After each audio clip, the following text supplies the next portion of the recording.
Knock, knock. And Hey, good afternoon. How are you guys doing? doing okay. Hi, Brenda. How are you doing? You good? Okay. You want to play with this for a little bit? Yeah?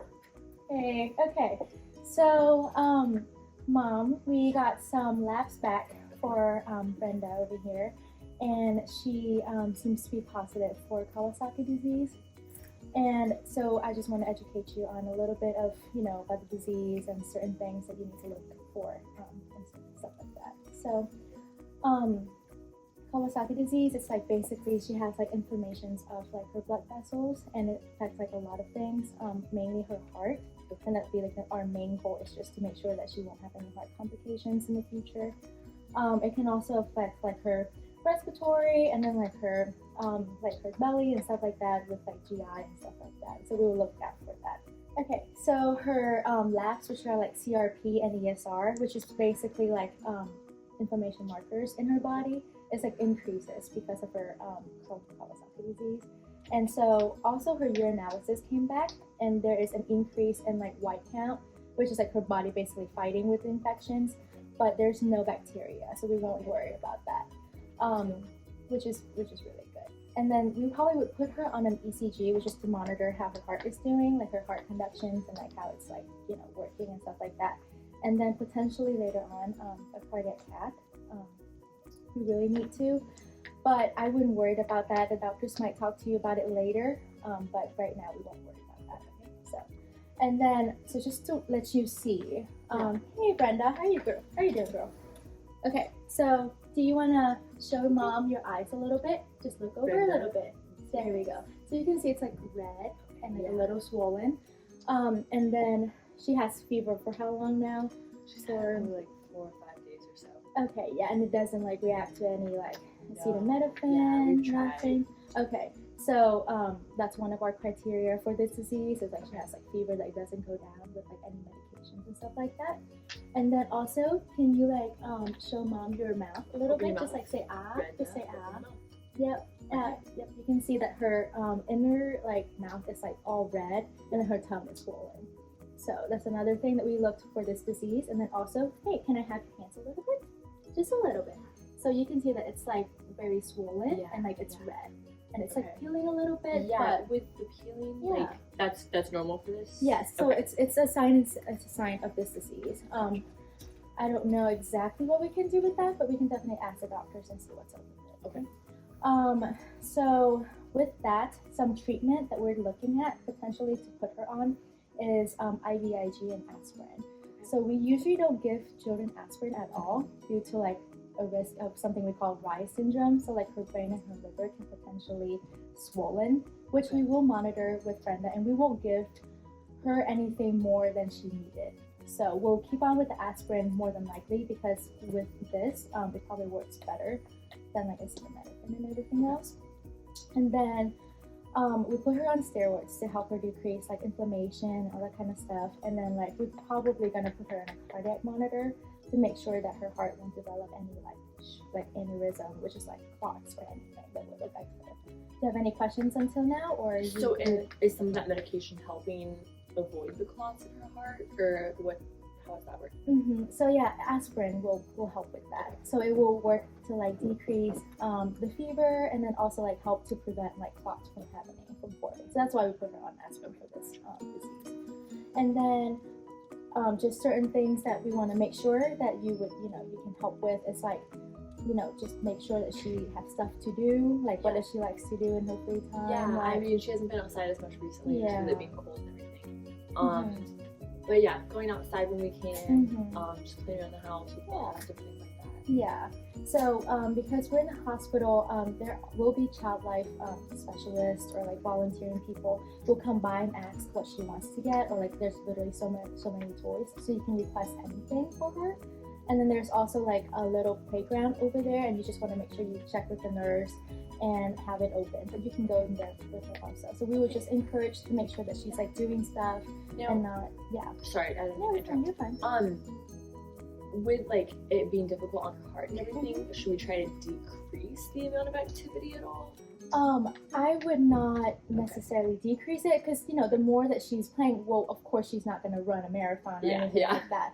But as long as she have some activity, it will also help her heart to strengthen and help her fight with these things. So I would say it's better for her with the developmental age, and then also just help her with her heart health and everything. Good. And then a lot of fruits, vegetables, limiting fats and stuff like that, which goes with it. And I don't think there's anything else that I would need to go through. Is there any questions that you would have for me? I feel like you've answered most of them. Okay, sounds good. Well, the doctors will probably meet with you right outside the room, and then she'll go through certain complications and things that you need to look for. Okay, sounds good. Thank you so much. For your help. Yeah, have a good day. Can I have my Can you get it back backpack, to Miss please? Lucy? Thank you so Thank much. you. Good job, Brenda. Well, goodbye, Brenda. Thank you, Mom. Thank you. Hi, so I'm Dr. Sydney. I'm assigned to Brenda's case today. So I heard the nurse talked through some of the disease with you. Do you have any questions about what she told you? I feel like most of what she said makes sense. Okay, good. So we're going to talk through the test she talked about that we're going to run just to get further information about Brenda and the severity of the disease. So we already did the blood and urine samples. We will be running an electrocardiogram, which is basically we're going to put those sticky things on her chest and just take a picture of the electrical activity in her heart to see if there's any abnormalities there, anything we need to be watching out for long term. We'll also do an echocardiogram, which is like an ultrasound of the heart, so we can see the actual structure of it, see if there's any problems developing there. With the swelling and the inflammation of the vessels that happens with this disease, it can cause serious problems, so we just want to make sure we're not missing anything. The nurse did mention the cardiac catheterization. That is a more serious test that we'll run only if necessary. It's not run very often, but if we do need to run it, we will. But we don't need to. Very likely that she'll need it. Not at this point. Okay. But once we have more information after the lab test that we run, we can go from there. Okay. Do you have any more questions about that? No, I don't think so. Okay. So after those tests and those results, we should be able to send you home. Okay. However, there are some things that you need to watch out for when you do go home. Because of the inflammation and the damage that can occur to the cardiovascular system, you need to be aware of the complications and things to watch for, especially since Brenda is very young and she can't really tell you what she's feeling. So we want you to be watching out for tiredness in Brenda, like if she's sleeping more than usual or she just doesn't want to play with her toys. You can also see problems with her eating patterns.